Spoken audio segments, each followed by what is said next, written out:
Nossa próxima mesa redonda, atenção, os nossos convidados vão discutir os fundamentos essenciais da infraestrutura com contraparte central, abordando os aspectos regulatórios, operacionais e de governança que estão transformando o nosso mercado de energia. Lembrando que quando nós estivermos aqui no palco as sessões de mesa redonda, nós sempre separamos aqueles minutos finais para que vocês façam as perguntas aos nossos convidados, ok?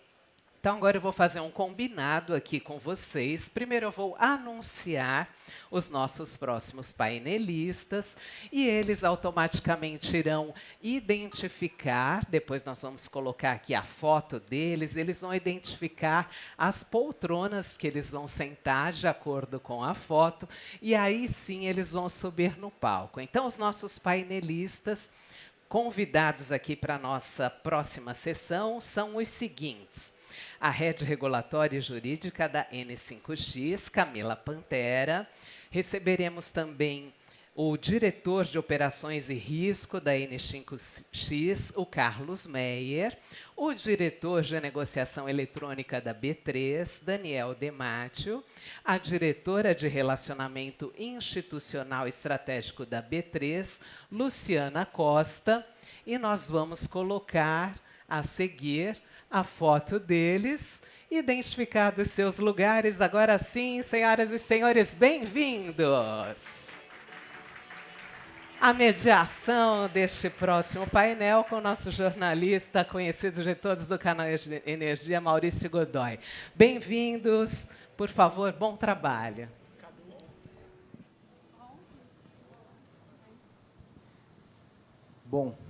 Bom dia a todos, um prazer aqui. Eu queria primeiro agradecer a Adri Barbosa e o pessoal da N5X pelo convite, estar aqui novamente no N5X Summit, né? A segunda edição do evento, a segunda vez que eu estou aqui nesse palco para mediar um painel. Então, vamos lá, né? A ideia aqui é falar sobre os fundamentos, né, do setor da clearing, né? A gente ouviu falar sobre segurança de mercado, riscos, enfim, diversos assuntos aí que estão no dia a dia das comercializadoras, das empresas.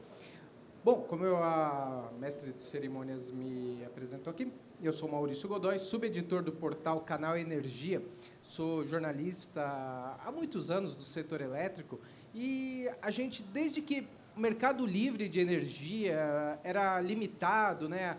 Tinha aquela separação, o mercado livre entre os tradicionais, que eram aqueles consumidores de a partir de 3 megawatts, e os especiais, que era aquela faixa de 500 quilowatts a 3 megawatts. Desde essa época se falava muito em clearing, contraparte central, né? Enfim. E esse momento tá chegando, se aproxima agora, então vamos começar a falar do que é realmente, está se aproximando, mas o que é realmente isso, como que funciona esses atores aí, esses novos atores para o mercado de energia elétrica aqui no Brasil, né? Então, dito isso, vamos começar com a primeira pergunta aqui. Queria pedir para a Luciana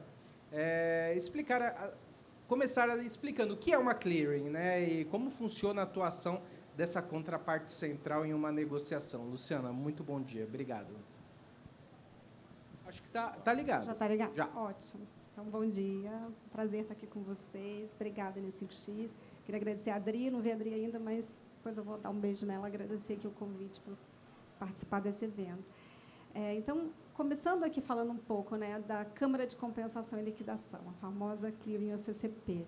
Eu acho que quando a gente vai falar de Câmara de Compensação, acho que é importante entender a jornada de uma operação que chega na clearing, né, para a gente entender, de fato, qual que é o papel dessa Câmara dentro dessa estrutura, dessa jornada com as operações. E eu vou usar aqui como exemplo, né, porque eu acho que é sempre bom para a gente ilustrar melhor um exemplo, né? Então, eu vou usar uma operação em mercado de bolsa, não precisa ser em mercado de bolsa, mas aqui é mais para ilustrar, com valor mobiliário, como ação, né? Então, a gente tem, na primeira parte dessa operação, a gente tem, como você falou, a negociação. Então, o que é a negociação, né? Dentro de um ambiente de negociação, que aqui no meu exemplo, um ambiente de bolsa, a gente tem, na verdade, pessoas interessadas em comprar uma determinada ação, colocando ofertas nessa negociação, pessoas interessadas em vender, colocando ofertas de venda também nesse ambiente de negociação. Então, esse é o primeiro momento, e, a partir daí de critérios que são utilizados para essa negociação, essas operações podem ser fechadas, né? Então, quando uma oferta de compra e uma oferta de venda se encontram a partir de determinados critérios que são colocados na regulação, aqui no caso de ação, por exemplo, são as operações que têm o mesmo preço, né? Vem por ordem de preço, depois cronologia, essas operações são fechadas e é um negócio jurídico, né, que para os advogados é fechado nesse momento. Então, essa é a etapa da negociação que é feita dentro de um ambiente de mercado de bolsa, né? A partir desse momento, termina o que a gente chama da fase de negociação. E uma série de situações precisam acontecer para que essa operação de compra e venda, de fato, produza os efeitos que ela tem que produzir, né? Porque até então você só negociou, mas ninguém pagou, ninguém entregou esse ativo. E aí é que entra a negociação, e aí é que a mágica da clearing é feita, né? Então, o primeiro, digamos assim, característica de uma câmara de compensação, que é importante a gente mencionar aqui num mercado como esse, que é um mercado multilateral, né, em que você não tem operação Luciana contra Camila, mas uma operação Luciana contra mercado, né? Então, você não fecha comprador e vendedor, você não sabe quem é aquela contraparte, você está fechando com o mercado. É entender, na verdade, que é necessário que tenha uma parte que faça o papel de contraparte de todas essas operações. E aqui é o que a gente chama, na verdade, dessa atuação da clearing como contraparte central, que, basicamente, por meio de uma novação subjetiva, e, novamente, usando os termos jurídicos, a Câmara de Compensação ela assume o papel de comprador de todos os vendedores daquele ativo e de vendedora de todos os compradores daquele ativo. Então, a gente concentra, em vez de a gente tentar fazer, né, os negócios jurídicos bilaterais, parte A contra parte B, a gente fecha todos os negócios contra uma contraparte central. Isso gera uma série de facilitações, digamos assim, tanto do ponto de vista operacional quanto do ponto de vista de risco, porque você concentra o risco nessa contraparte central, né? Então, esse é o primeiro ponto que é importante mencionar. Então, essa parte da inovação em que a Câmara assume como contraparte central é o início desse processo da pós-negociação, e, em seguida, a gente tem a Câmara exercendo duas atividades muito importantes. A primeira é a compensação, que, na verdade, ela pega todas as operações que são feitas naquele determinado dia e ela apura um saldo líquido, né? Então, você tem compras, você tem vendas, e você precisa, na verdade, como você não fecha bilateralmente, você precisa ver qual que é o saldo. E, após apurado esse saldo, a Câmara vai fazer, então, a liquidação, que é, de fato, o pagamento daquela operação, né? E aí, esse aqui encerra, né, digamos assim, estou falando de forma bem geral, né, esse trabalho, esse grande trabalho da CCP, né? Então, ela é contraparte central, ela compensa e ela liquida no final das operações. E, depois que ela termina a liquidação, fica faltando uma ponta, que é justamente a entrega do ativo.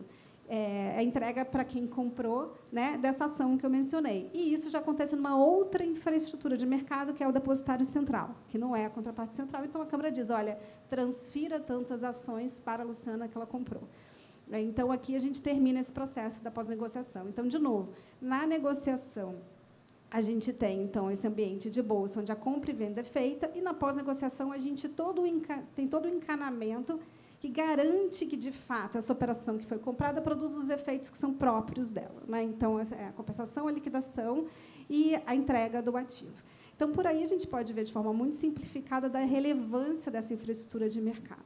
E ela é tão relevante, né, que ela é extremamente regulada, né? Então, é uma infraestrutura de mercado extremamente regulada, com regras muito precisas, justamente para garantir que você tenha a segurança necessária nesse sistema.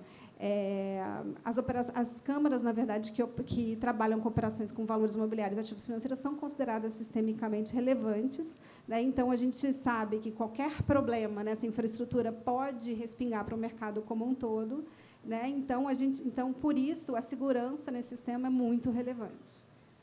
Acho que só Daniel, eu ia te pedir para entrar nesse debate também, que acho que a segurança passa pela negociação eletrônica, porque tem um papel muito importante aí nesse... Sim, primeiro eu queria agradecer aqui o convite da N5X, né? E para pegar o gancho do que a Luciana trouxe aqui, eu queria destacar 3 pontos bastante relevantes da importância de uma clearing, né?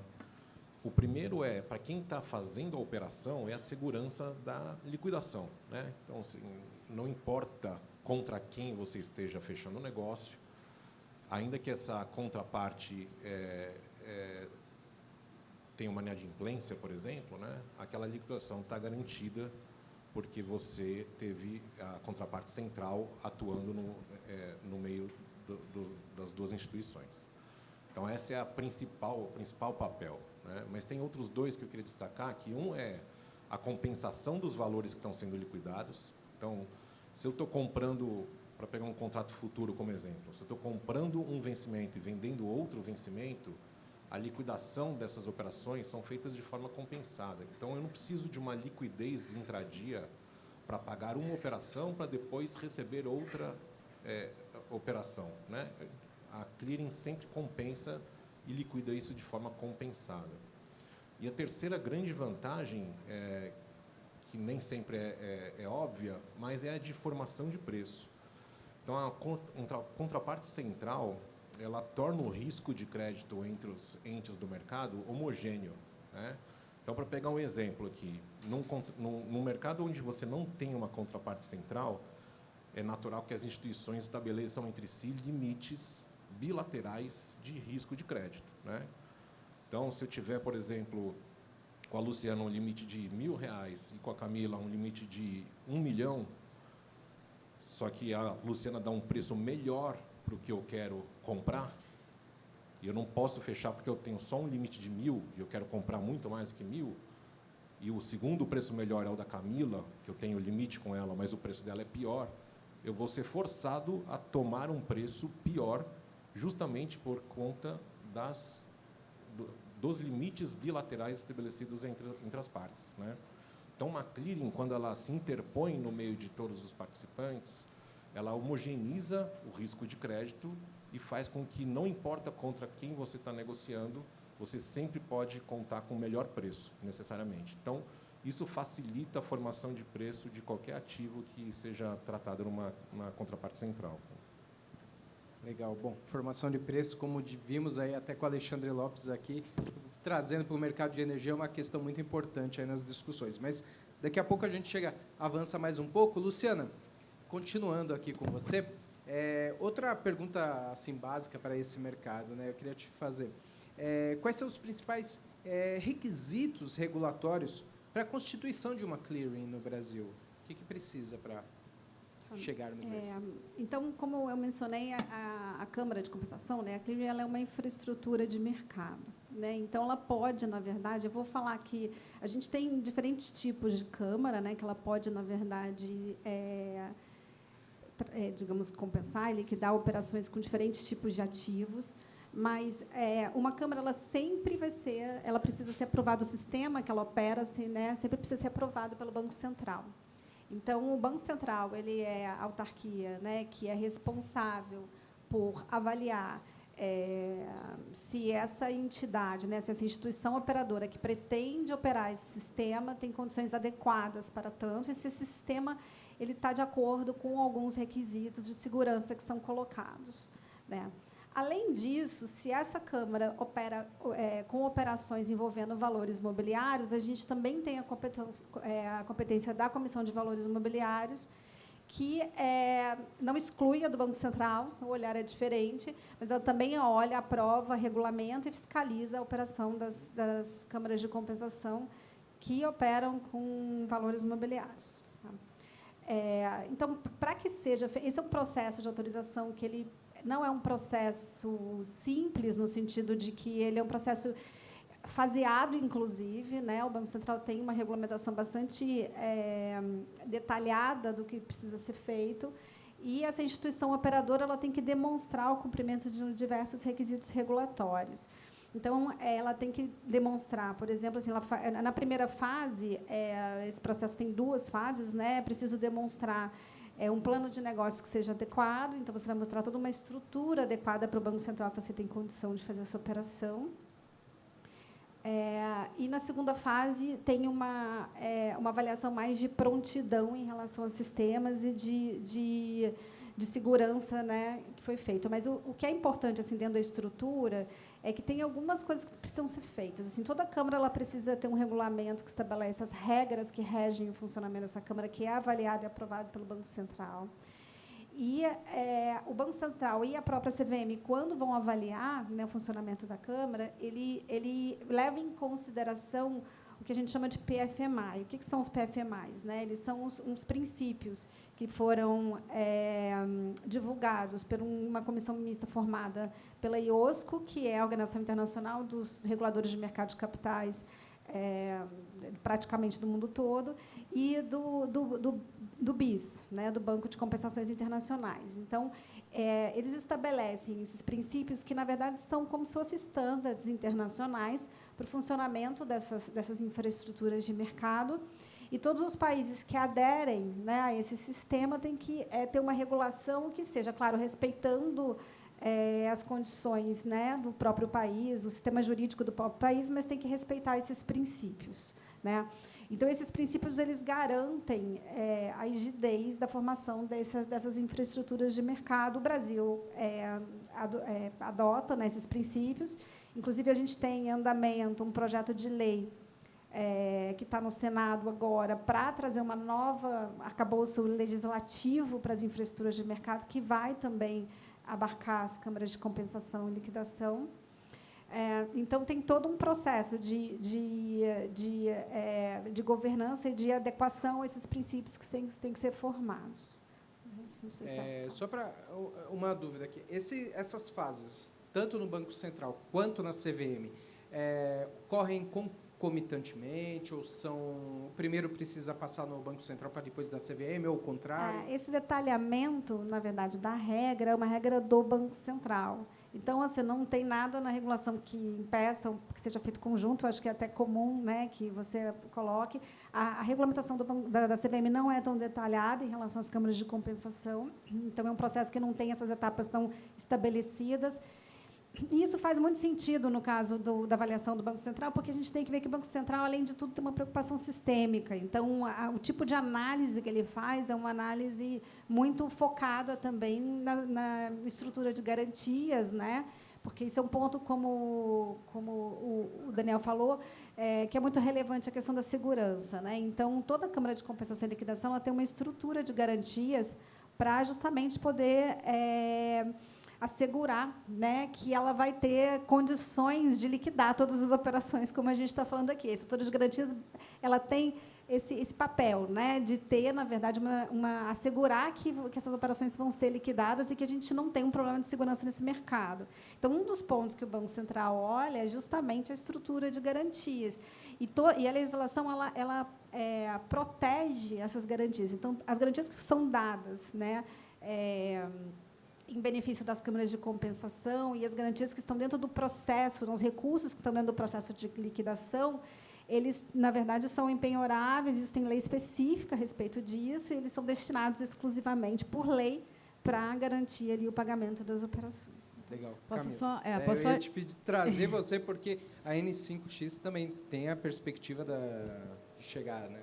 Sim. Só queria adicionar ao que a Luciana disse. A Luciana foi minha chefe na B3 durante 4 anos, então, parte do que eu sei eu devo à Luciana. Se eu falar besteira, desculpa. Só adicionar a resposta sobre o processo correr concomitantemente, né? Idealmente, deveria ser assim. Para o mercado que a gente pretende operar de negociação para a CVM, a gente... antes da CVM conceder a licença para operar, ela precisa saber quem vai ser a contraparte deste mercado. Então, apesar de serem processos concomitantes, na verdade, a gente precisa primeiro da concessão de operação da clearing pelo Banco Central, para minutos seguintes fazer o protocolo na CVM e indicar. Essa é a primeira coisa. O que eu queria também dizer, assim, do ponto de vista da N5X, o meu DNA é regulatório, então, da N5X, a gente acaba tendo isso como um valor muito grande. Então, o processo todo começou, né, conosco e com os nossos assessores jurídicos, fazendo um mapeamento assim, bastante detalhado de todas as regras do Banco Central e da CVM. que regulam o mercado de negociação e a CCP, e a gente montou um checklist de mais ou menos 60 documentos que a gente concluiu que são os documentos que precisam ser submetidos para os reguladores. Então, são documentos extensos, complexos, como a Luciana comentou, eles precisam já agora definir como que vai ser o modelo de negociação, como que vai ser o modelo de participação, como que vai ser o sistema de liquidação, e, no momento da submissão, a gente já precisa deixar registrado como a N5X vai operar lá na frente quando as licenças forem concedidas. O que deve demorar, assim, segundo a nossa estimativa, em torno de mais ou menos 1 ano e meio. Então, você imagina a complexidade que é da gente já agora estabelecer, né, como a N5X pretende operar no futuro.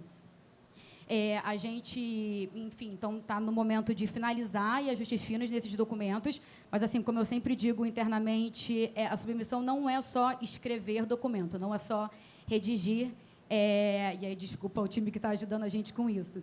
Acho que tem um passo muito importante que vem antes e durante esse processo, que é a tomada de decisão. Então, assim, as respostas que a gente precisa ter para as perguntas sobre como vai ser o nosso modelo regulatório. E aí, de novo, enaltecendo o bom dia do Sérgio no primeiro painel, acho que esse shift que a gente precisa dar de como o mercado funciona, ele é muito guiado também pelo arcabouço regulatório, porque muitas das decisões que a gente precisa tomar e como a N5X precisa operar no futuro, assim, não tem jeito, a gente precisa seguir o que a regulação diz que a gente tem que fazer.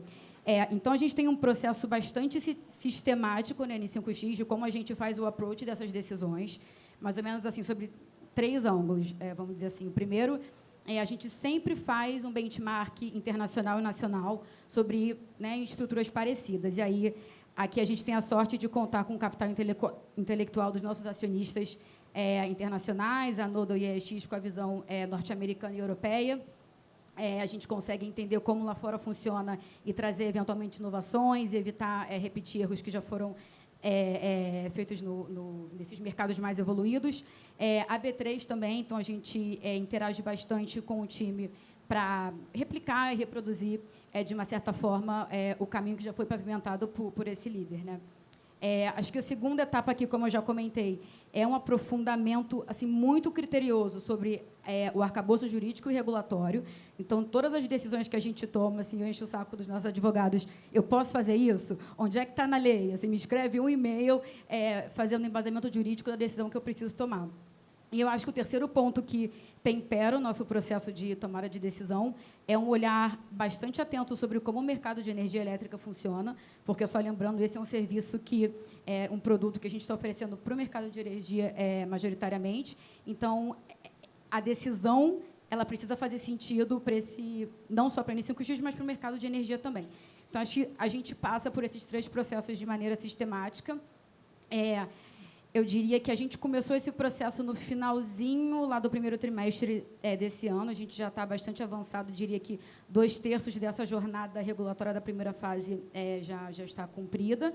E, se tudo der certo, a gente submete os pedidos ainda esse ano. Só queria consertar uma informação que eu dei no começo. Na verdade, a gente não precisa esperar a licença do Banco Central para CCP para entrar com pedido na CVM. Eu preciso do protocolo no Banco Central para depois indicar quem que é a clearing que eu vou usar para o mercado regulado na CVM.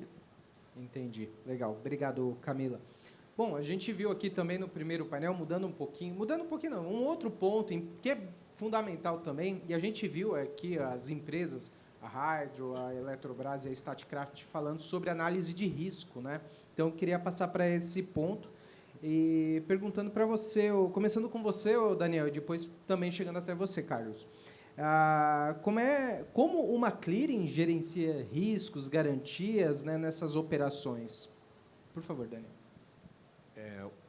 O cálculo de risco é um cálculo bastante complexo. Eu vou tentar resumir ele bastante aqui para a gente entender, né? Então, a clearing ela trabalha com o conceito de risco de portfólio, né? Então, qual que é esse conceito? Então, os investidores têm lá as diversas operações que eles fizeram e que ainda não liquidaram, né? E isso representa um risco. Qual que é o risco que a clearing calcula? Se aquele investidor inadimplir, O que a clearing tem que fazer para garantir, dado que ela é contraparte central, para garantir que o outro lado não vai ter impacto, não vai sofrer nenhum prejuízo, né?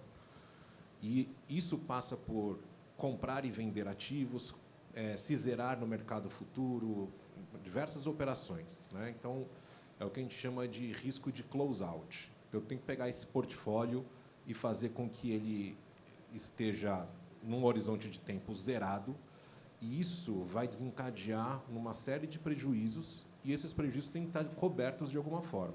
Essa cobertura é a garantia que a gente chama de cada um dos investidores, né? Então, toda vez que a gente chama garantia, é com base num cálculo em que a clearing faz qual é o potencial prejuízo, considerando as variações de preço, considerando variações de taxa de juros, de câmbio, dos preços de ações e assim por diante, qual que é o potencial prejuízo para aquele portfólio.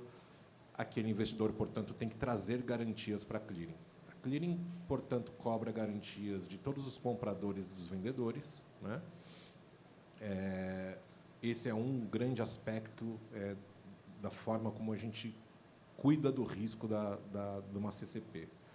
Existem outros aspectos, por exemplo, o risco de liquidez, né? Pode ser que eu tenha necessidade de gerar dinheiro antes do que eu consigo dispor de uma garantia. Então, uma garantia vai demorar 2 dias para mim. Por exemplo, eu tenho uma ação como garantia. Se eu vendê-la, eu vou ter dinheiro só daqui 2 dias, mas eu preciso de dinheiro hoje, né? Como é que eu controlo esse risco de liquidez? Tem uma série de limites que são impostos também aos investidores e participantes. Tem riscos de concentração, então eu não posso deixar que um único investidor detenha todas as posições compradas de um determinado ativo. Então, no final das contas, a clearing estabelece limites para diversos aspectos que podem trazer risco sistêmico para o mercado como um todo, e observa, em base diária e até mesmo intradiária, se esses limites estão sendo violados ou não, e, com isso, os ajustes são feitos, né? A gente pode chamar mais garantia, pedir que um determinado participante reduza a sua exposição a um determinado instrumento e assim por diante, né? Esse é o conceito geral. E, para isso, a gente tem garantias próprias e garantia dos participantes que fazem parte né, de toda essa cadeia de riscos que é envolvida na clearing. Tá? Carlos, como é que vocês estão vendo na N5X essas questões? Obrigado, Maurício. Eu venho do mercado financeiro e, nos últimos 10 anos, eu tenho trabalhei no Itaú durante esse período e fazia parte da Câmara Consultiva de Risco durante esses 10 anos. Então, eu tive uma boa escola sobre esse assunto. O modelo da N5X ele é muito semelhante e embasado, né, no modelo da B3, no modelo de salvaguardas, a margem requerida, os ajustes diários. O que traz de diferença aqui são pequenos detalhes mais ligados aos submercados, a curva de juros, as curvas forward de energia, e também, obviamente, ali as questões hidrológicas, que são a base aqui do que funciona no mercado de energia.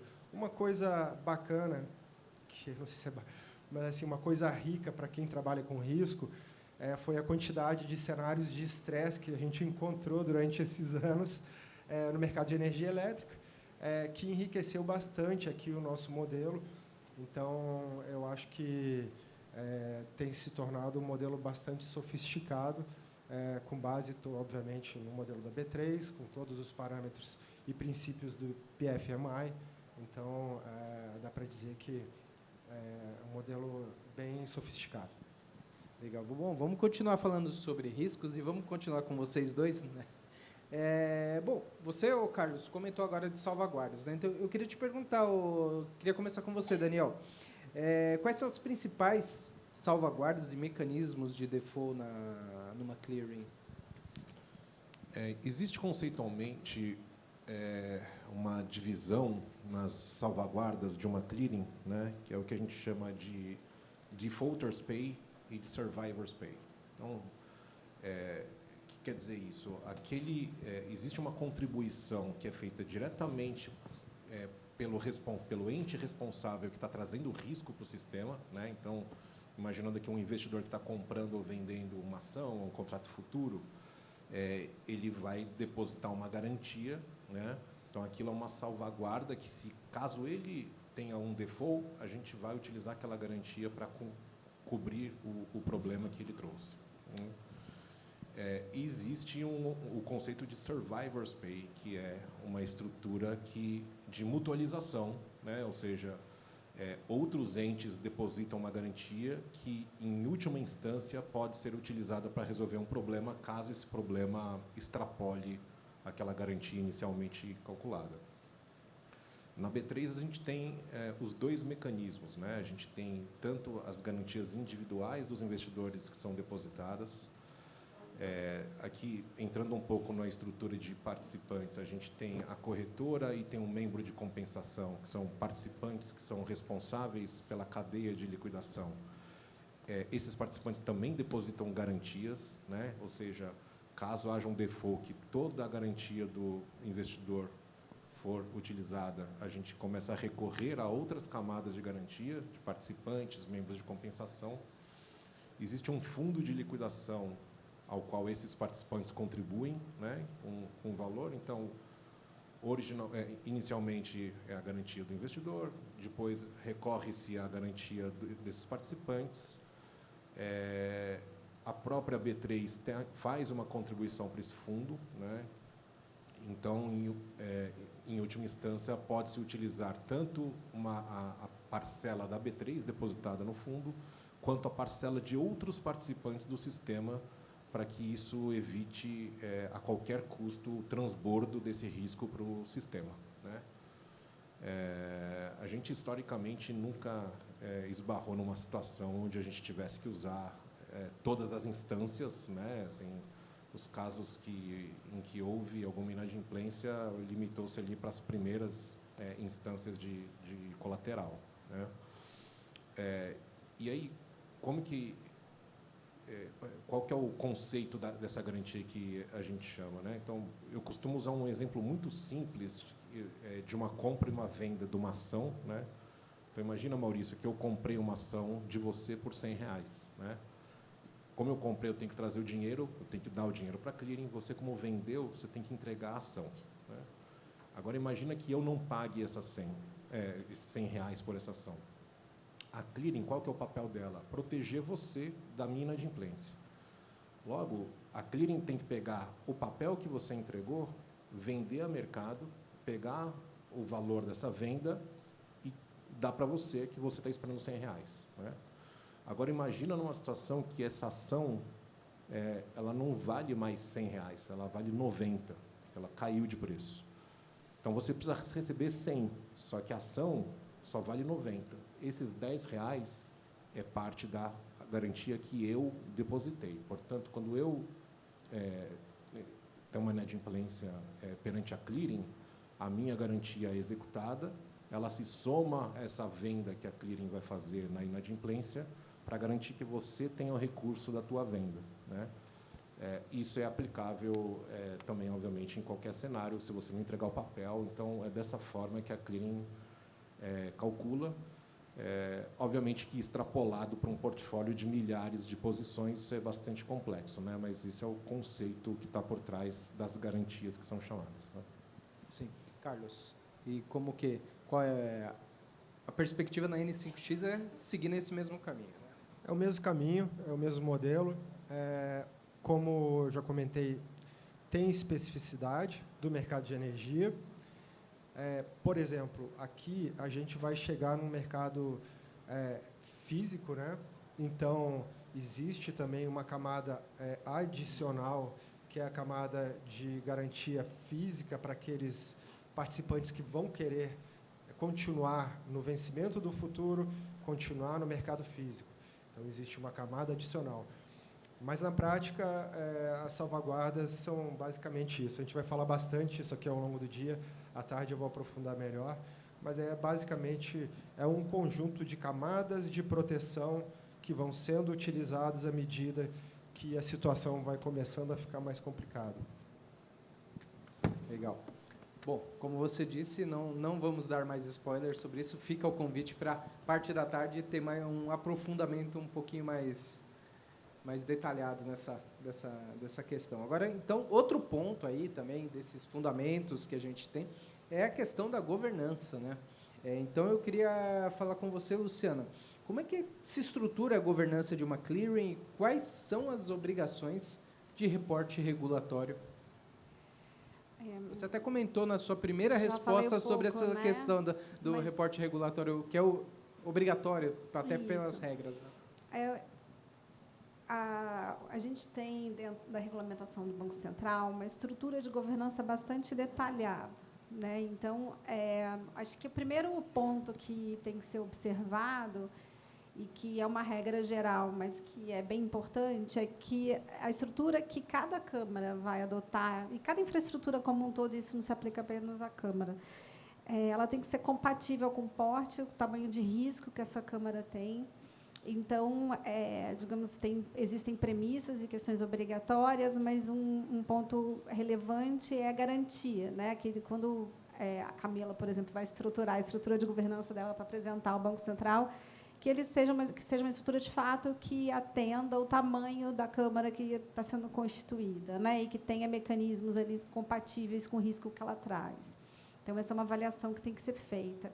A segunda é que essa governança ela tem que seguir os melhores princípios de governança corporativa adotados, né? Então, tem questões éticas, tem que ter uma preocupação de segregação de atividades, tem uma preocupação de mitigação de riscos de conflitos de interesse, que é bem relevante no mercado. Então, a estrutura ela tem que ter essa previsão, inclusive com a separação de algumas atividades. Se você tem um conselho de administração, o presidente da companhia não pode ser o mesmo que o presidente do conselho. Então, precisa ter toda uma preocupação de segregação de atividades e que cada uma dessas estruturas da governança exerçam os papéis de forma efetiva, né, e com total ausência aqui de conflito de interesses.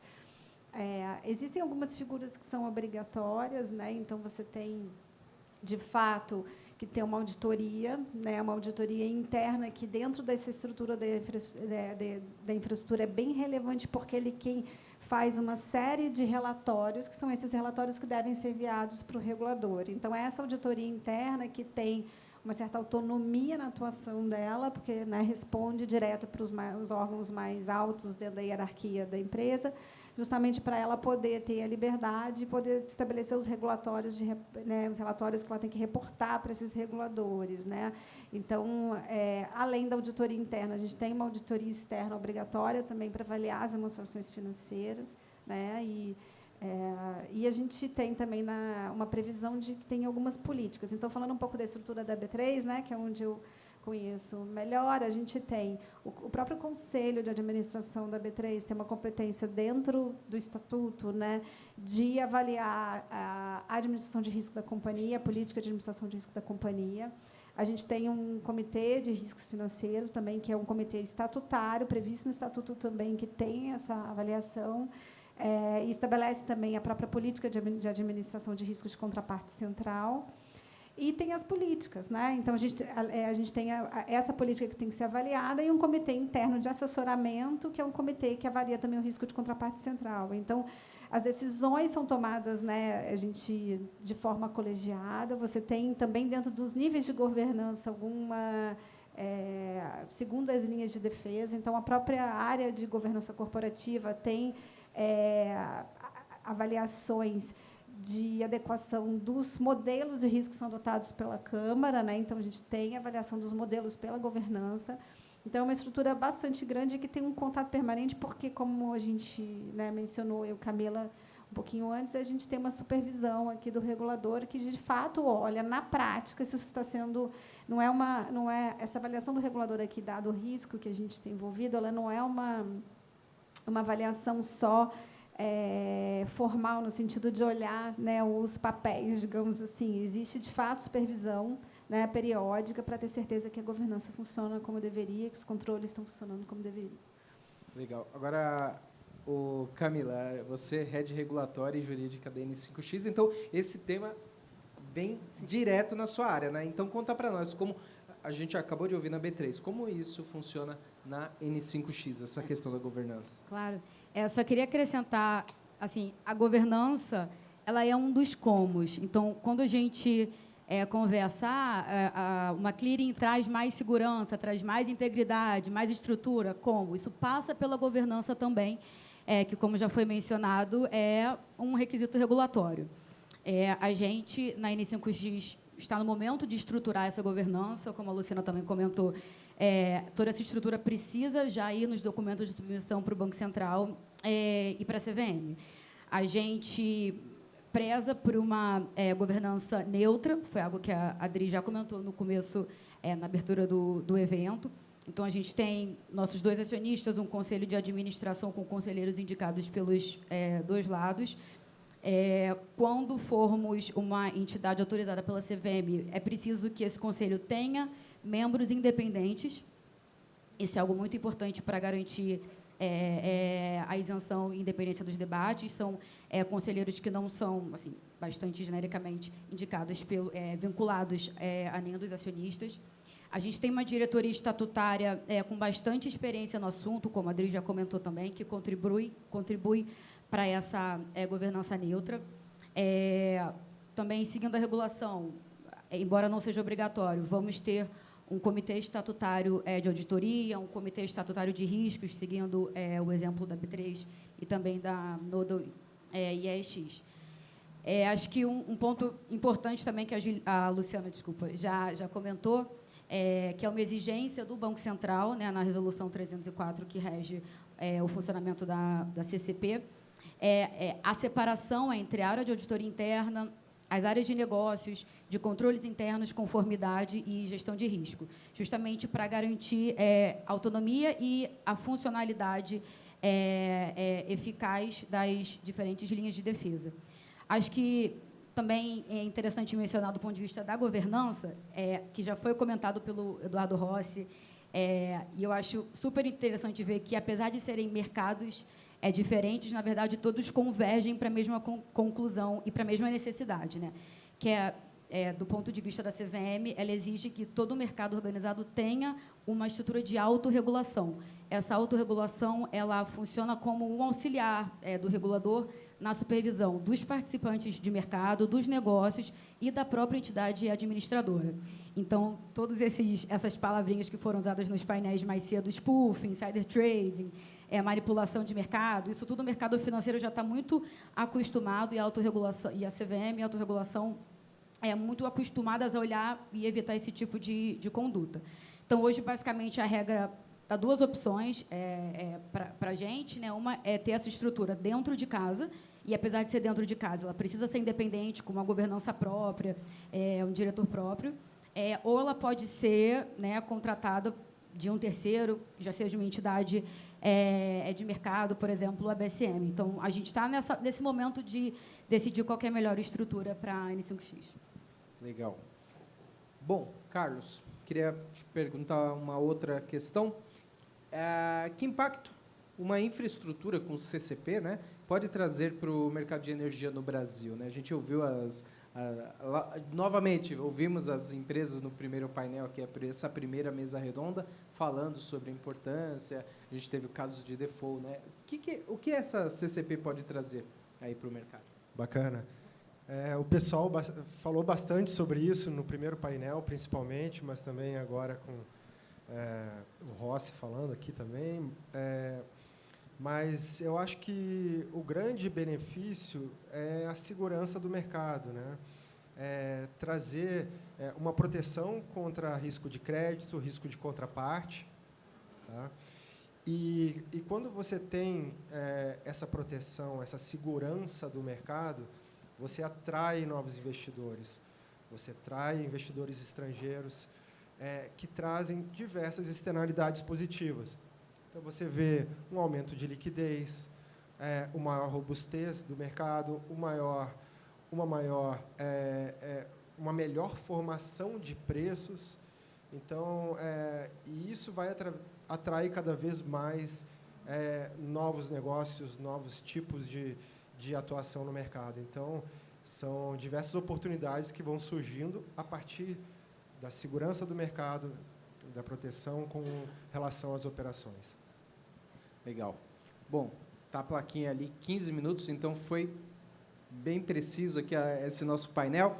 Por quê? Uma mesa redonda não teria esse nome se não tivesse a participação do público também, né? Então, acho que a gente tem espaço aí para perguntas da plateia. Eu queria convidar a todos. Temos uma aqui, por favor. Cadê o microfone? Tem uma aqui. Um minutinho que já chega até você o microfone. Aí eu peço também para falar seu nome e identificar-se, por favor. Alô, Sérgio da Hidro. Obrigado aí pelas explicações. Vou tentar canalizar assim, de uma forma bem simples, o que vocês precisam da gente para botar de pé. Vocês deixaram claro aí as funcionalidades, as questões regulatórias e procedimentais para se cumprir. O que você precisa no mercado, né?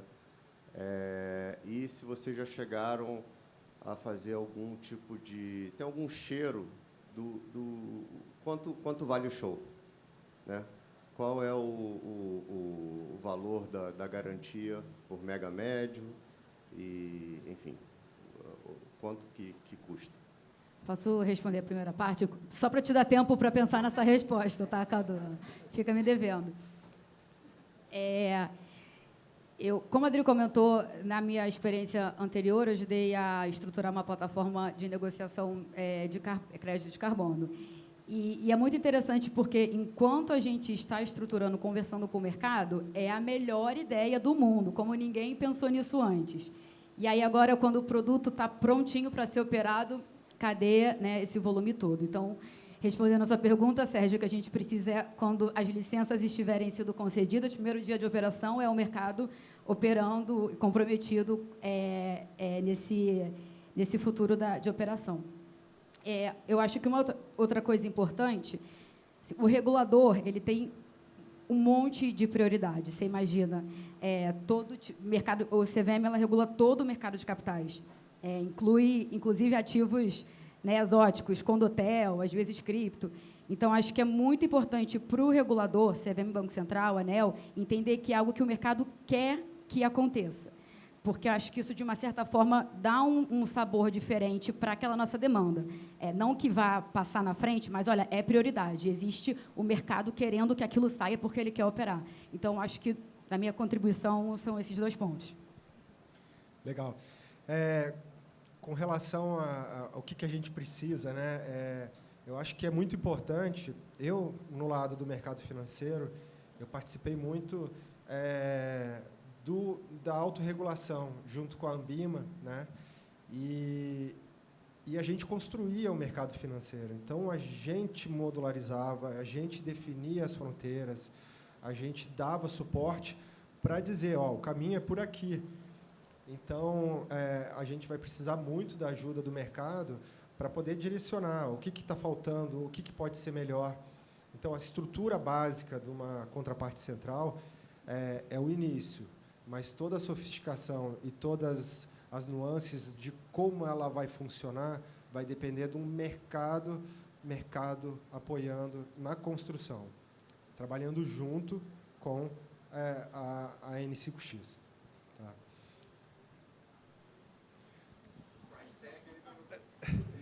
Não deu tempo de pensar na segunda resposta? A gente está construindo os modelos e eles estão dando números bem em linha com o mercado internacional, que não muda muito com relação aqui. Obviamente, tudo com parte em premissas de qual seria o portfólio. Então, depende muito se você for pegar um portfólio direcional de algum específico, né, algum tenor, ou se você vai pegar operações relativas. Então, isso aí varia muito, é difícil eu conseguir te explicar aqui, mas te garanto que custa muito menos do que um default de alguns bilhões. Legal. Tem alguma pergunta a mais da plateia? Vamos lá, gente, vamos participar. Acho que... Mais alguma ou não? O pessoal não está... Acho que foi tão esclarecedor esse painel que Não trouxe ficou esses dúvida, fundamentos. né? Oi? Não ficou nenhuma dúvida. Não, parece que não, porque foi Com muito bem certeza. explicado aqui e... Não? Ah, tem uma lá atrás, olha lá. Sempre vai aparecer. Por favor, seu nome e sua empresa, por favor.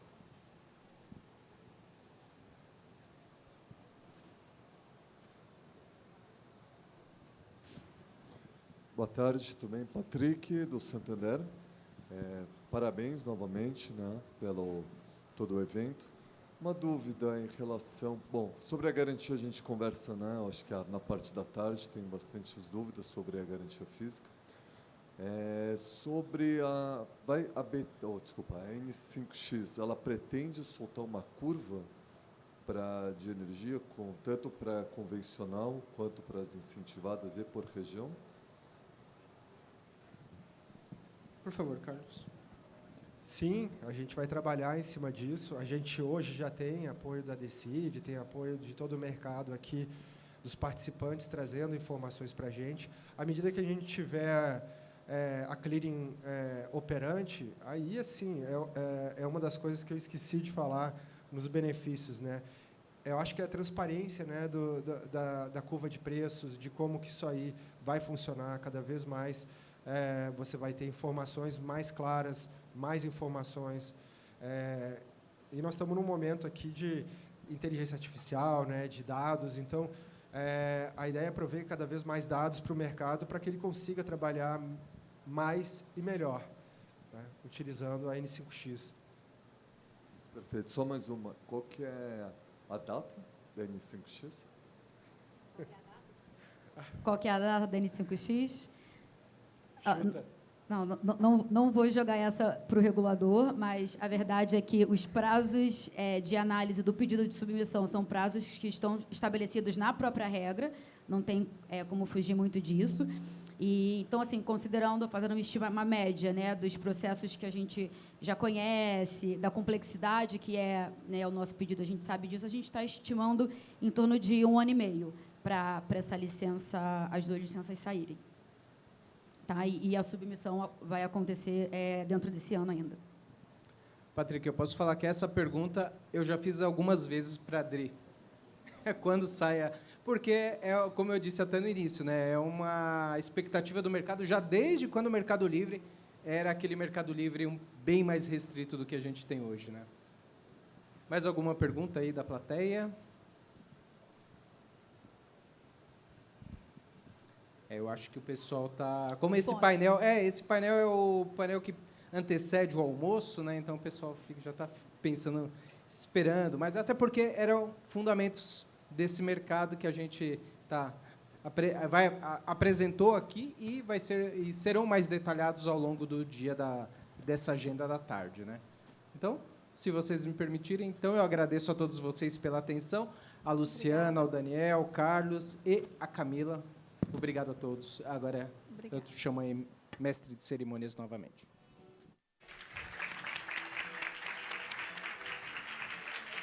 Obrigada a todos vocês, mais uma vez, participantes aqui do painel. E nós chegamos ao fim, como já disse aqui o Maurício, ao fim de mais uma manhã intensa que nós tivemos e repleta de trocas e muito conteúdo relevante para o futuro do mercado de energia.